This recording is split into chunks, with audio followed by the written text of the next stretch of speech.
ನಾನು ಬೆಂಗಳೂರಿಗೆ ಬಂದ ಆರಂಭದಲ್ಲಿ ಸರಿಯಾಗಿರುವ ಗುಂಪಿನ ಜನರು ಸಿಕ್ಕಿರಲಿಲ್ಲ. ಹೀಗಾಗಿ ಬೇಡದ ವಿಚಾರಗಳಲ್ಲಿ ಇಂಟ್ರೆಸ್ಟ್ ಜಾಸ್ತಿ ಆಗಿತ್ತು. ಆದರೆ ಪ್ರತಿ ಸಲವೂ ನಾವು ಕಾನ್ಷಿಯಸ್ ಆಗಿ ಇರಬೇಕು ಅನ್ನೋದನ್ನ ಕಲಿತಿರುವೆ. ಸರಿ ತಪ್ಪುಗಳನ್ನ ಹೇಳಲು ನನ್ನ ಜೊತೆ ಯಾರೂ ಇರಲಿಲ್ಲ ಎಂದು ಭೂಮಿ ಶೆಟ್ಟಿ ಇತ್ತೀಚೆಗೆ ಮಾಧ್ಯಮದ ಜೊತೆ ಸಂದರ್ಶನದಲ್ಲಿ ಹೇಳಿದ್ದಾರೆ.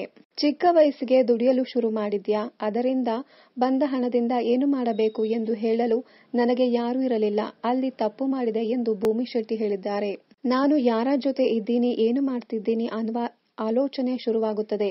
ನಾನು ಚೆನ್ನಾಗಿ ಮಜಾ ಮಾಡ್ತಿದ್ದೀನಿ. ಎಂಜಾಯ್ ಅಂದ್ರೆ ಜೀವನ ಅನ್ನೋದು ರೀತಿ. ಆದರೆ ಬೆಂಗಳೂರಿಗೆ ಬಂದಾಗ ನನ್ನ ಜೊತೆ ಇದ್ದ ವ್ಯಕ್ತಿಗಳು ನನ್ನ ವೃತ್ತಿ ಅಥವಾ ಜೀವನದ ಬೆಳವಣಿಗೆಗೆ ಸಹಾಯ ಮಾಡಲಿಲ್ಲ. ನನಗೆ ಅವರು ರೈಟ್ ಸೆಟ್ ಜನರು ಆಗಲಿಲ್ಲ.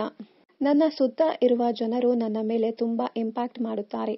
ನಾನು ಲೈಫ್ ಎಂಜಾಯ್ ಮಾಡ್ತಿದ್ದೀನಿ, ಆದರೆ ಅಂದುಕೊಂಡಂತೆ ಏನೂ ನಡೆಯುವುದಿಲ್ಲ ಎಂದಿದ್ದಾರೆ ಭೂಮಿ ಶೆಟ್ಟಿ. ನನಗೆ ಬೇಕಾದಾಗ ರೀತಿಯಲ್ಲಿ ಜೀವನ ನಡೆಸುತ್ತಿರುವೆ. ನಟಿ ಆಗದಿದ್ದಾಗ ಏನಾಗುತ್ತಿದ್ದೆ ಅನ್ನೋದು ಗೊತ್ತಿಲ್ಲ. ಆದರೆ ಚಿಕ್ಕ ವಯಸ್ಸಿನಲ್ಲಿ ಊರು ಬಿಟ್ಟು ಬಂದಿರೋದು ಬಂದೇ ಕನಸು ಆಗಿತ್ತು. ಇನ್ನಷ್ಟು ಕನ್ನಡ ಧಾರಾವಾಹಿ, ಸಿನಿಮಾ ಹಾಗೂ ಇನ್ನಿತರ ನ್ಯೂಸ್ ಅಪ್ಡೇಟ್ಸ್ಗಾಗಿ ಚಾನಲ್ ಅನ್ನು ಸಬ್ಸ್ಕ್ರೈಬ್ ಮಾಡಿ. Thank you.